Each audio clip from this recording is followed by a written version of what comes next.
Welcome to Michelle's Opinions. Welcome to Michelle's Opinions. We're going to talk a little bit about this is a personal vlog. I may show it to you guys. I'm not sure. Depends on if I think you can get something from it or learn something from it. But I'm going to talk about grief. Talk about shock. I'm going to talk about post-traumatic stress disorder. I'm going to talk about all the different things that in such a short period of time that this little frame that encompasses my soul, my very being, and habits, and what has happened and what I've been through, I wish on nobody, absolutely nobody. I think that's why there's a certain order to things. You know, our parents, they get older and then they pass. And it's like a natural order of things. But when you lose your baby, when you lose your child, and it's sudden, and it's unexpected,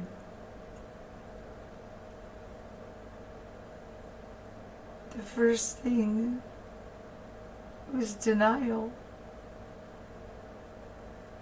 When I heard the knock on the door at midnight, I thought it was my daughter.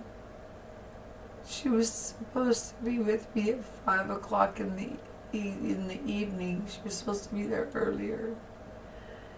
She was flying out the first thing in the morning, and she wanted to spend some time with me before she left.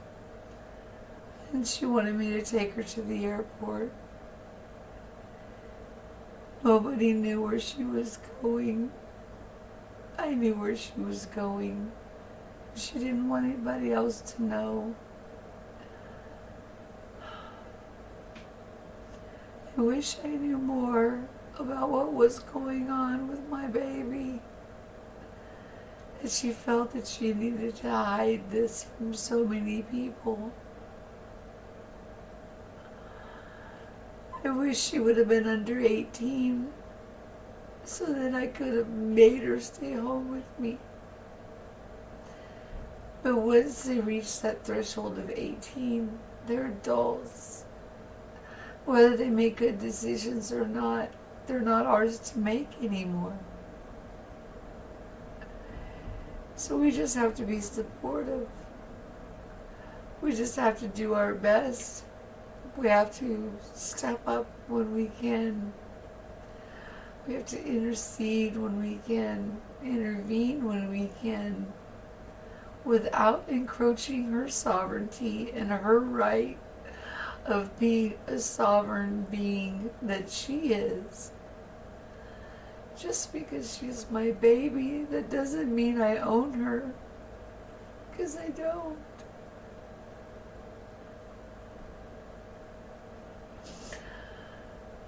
Knock at the door. Thinking it was Shannon, I opened the door. There's a little lady standing there, and she said she's from the sheriff's department. My first thought was, where is she? I'll go bail her out. I knew what her plans were. I knew she was going and starting a new life.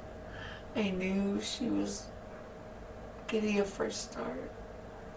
She had already been working feverishly for weeks on collecting up all belongings at any caregivers' homes that she had worked at, any friends' houses that she had stayed at,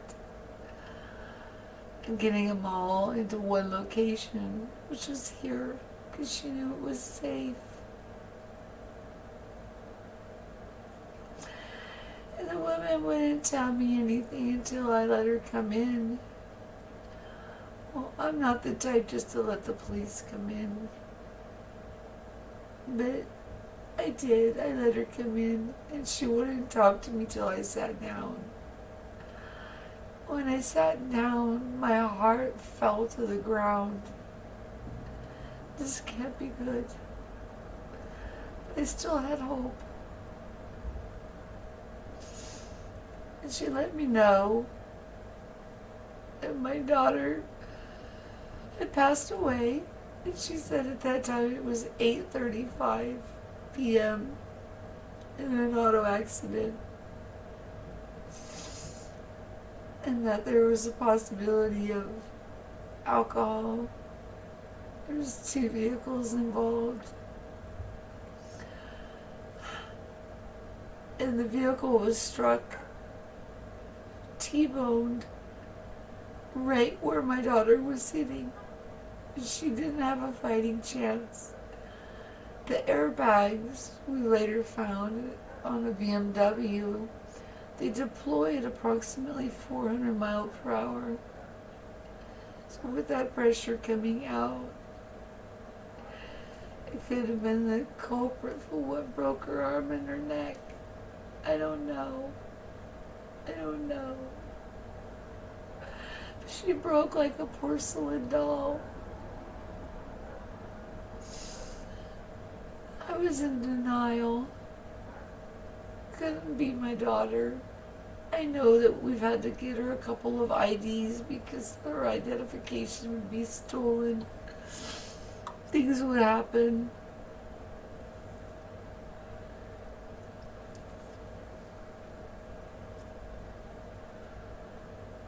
But I wasn't able to go to the coroner's office and identify my baby. It wasn't allowed. They gave me her purse. They gave me her glass ring. She never took it off her finger. And since it's been in my possession, it hasn't left my finger.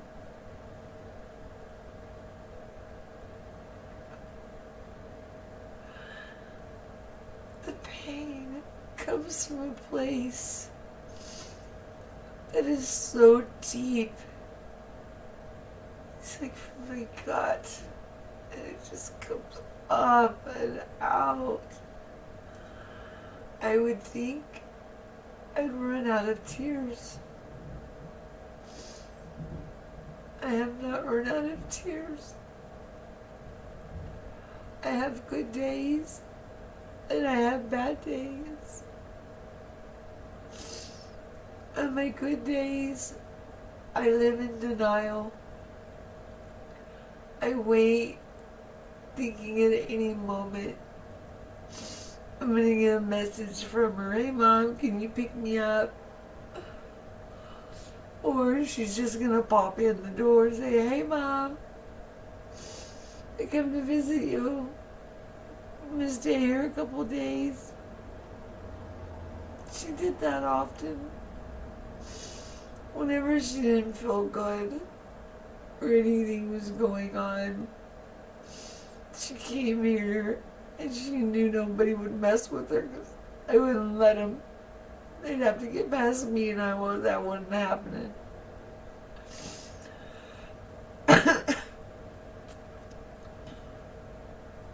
The last time I saw my baby alive, but my memory's a blur right now. But I know I saw her on Easter.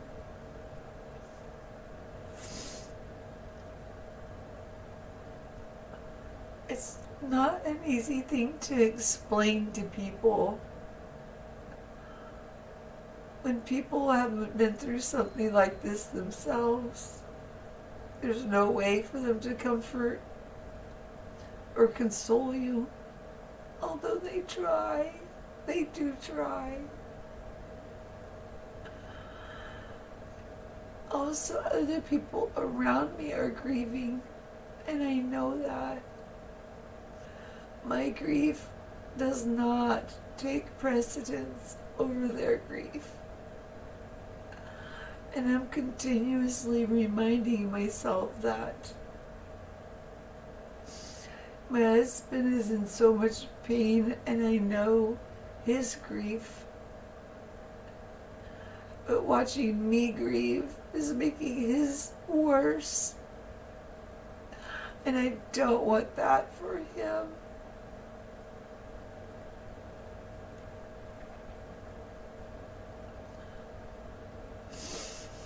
Now, he's done some research. I've been pretty much polarized. Time's going so slow. It's moving at a glacier's pace.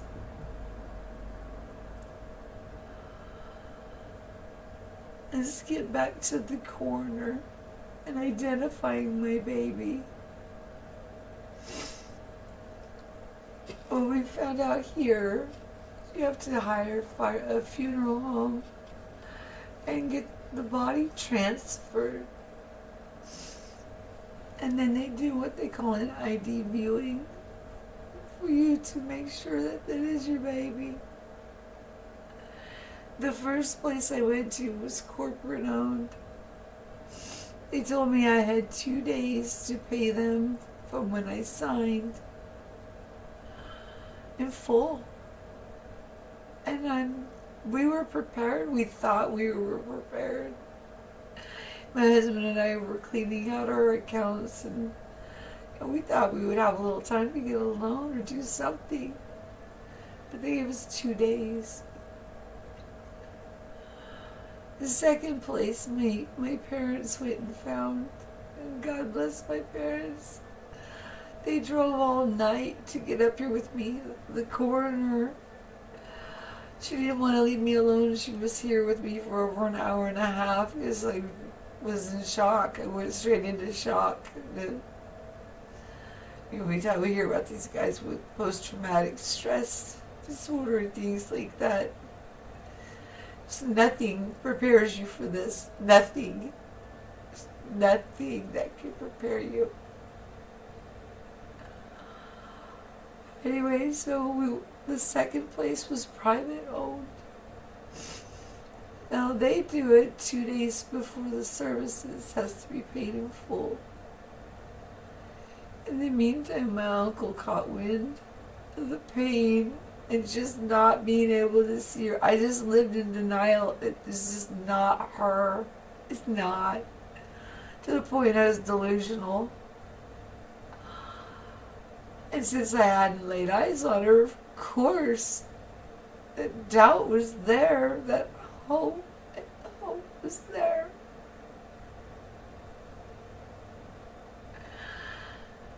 Oh my gosh. We went to the second place and they were very nice. Cost-wise, they were pretty close. They were a little less than the other place. But the treatment we got there was so kind. And as I was picking out everything I wanted for her final arrangements, my uncle gets on the phone with them, and he put the whole bill on his credit card, giving me some time to pay it back. And we're working on it. We're trying. Yesterday, I got my daughter's death certificate. The coroner had mentioned it would say blunt force trauma, accidental death. It says multiple blunt force trauma. She was broken up like a porcelain doll. The airbag deploys. The impact.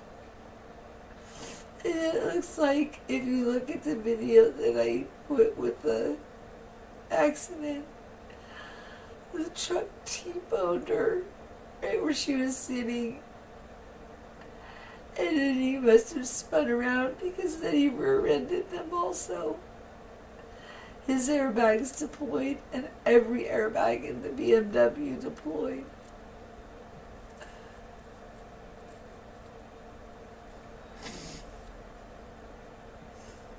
We're still working on the expenses. We're working on her headstone. It's harder than you think as you try to find the final words that's gonna go on your child's headstone. These things sound easy. It's not. None of this is easy. My husband and I will be using our funds for that. Everything costs so much in California. It's ridiculous. I got a list of all the places that need death certificates. And oh my God. And hopefully they'll take copies. Because even those cost $21 a piece. It's like, oh my God. It's all about the money. I couldn't see my baby until we came up with the money. It's gross. It's so gross.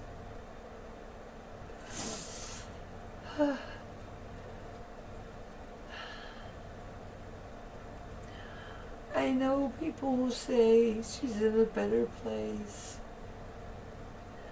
They'll say she went fast. They'll say all of these things. But to a grieving parent, all it does is make it hurt worse. It's not going to bring her back. Nothing is going to bring her back. No hugs, no kisses.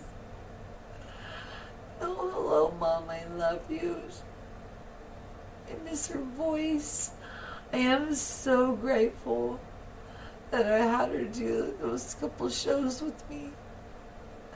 I have to say I have been watching them a lot. Just to hear her voice. I love her so much. I always will love her so much. I have a son. I love him so much. And I'm afraid that I'm going to, what do you call it? Smother him. I don't want to smother him because he's an adult.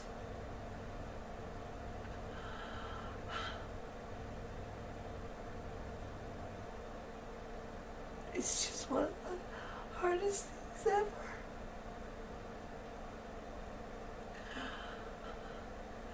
In case I do decide to put this up, I ask that people pray for the driver of the vehicle my daughter was in. He's not doing well. He's not doing well. So the only testimony that we have of the witness account is from the driver of the flatbed Dodge pickup. And when somebody dies in a car accident, they're looking at manslaughter. So he could be trying to protect himself. I don't know. But if he was truly going 45 miles an hour when he hit him, the airbags would not have deployed out at 400 mile an hour because they would do more damage than an impact at 45 miles an hour. It makes no sense. Nothing makes any sense.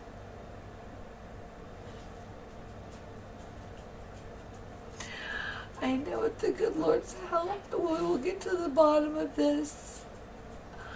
I know with all your help, your prayers, everything you're doing for me, that I will get through this too. Please be patient with me. I will get back into doing my YouTube channel.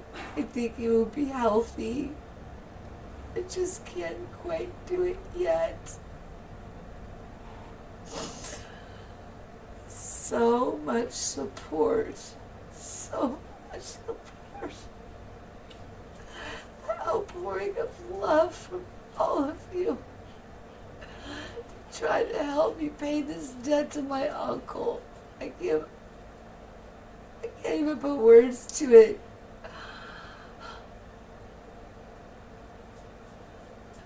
My hopes were to try and get it to him before his credit card bill came due. I don't know if that's gonna happen. I don't know. But for me, time is moving at a very slow pace. So it could happen. I don't know.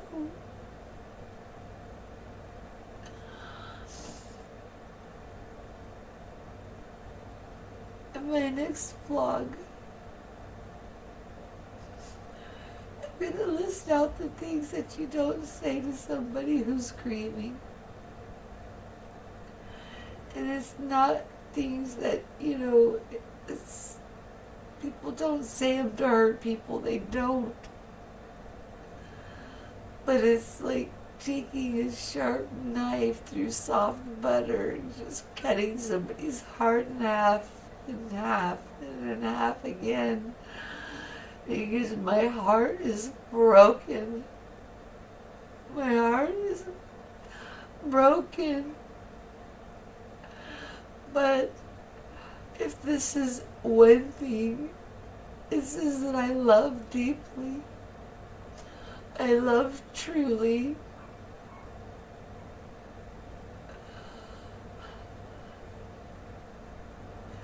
And I have to be honest. I like to stay in the delusional state.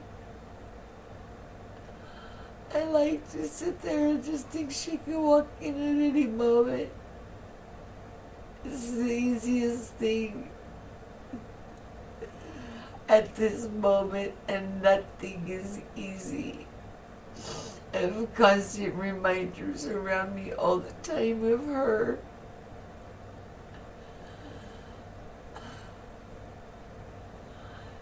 Thank you guys for listening. I love you guys so much.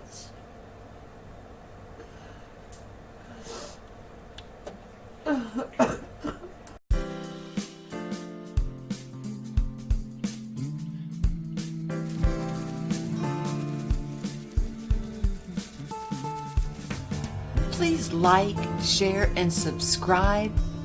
Hit the bell to be notified of new postings, premieres, and live shows.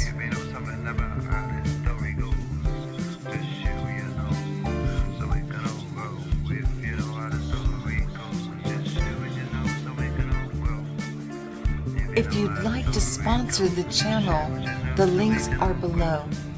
I have both Patreon and PayPal. And thank you, channel supporters. Without your support to keep things going, I don't know where I would be. It's people like you and your generosity that helps the work improve and for us to be able to grow. Thank you.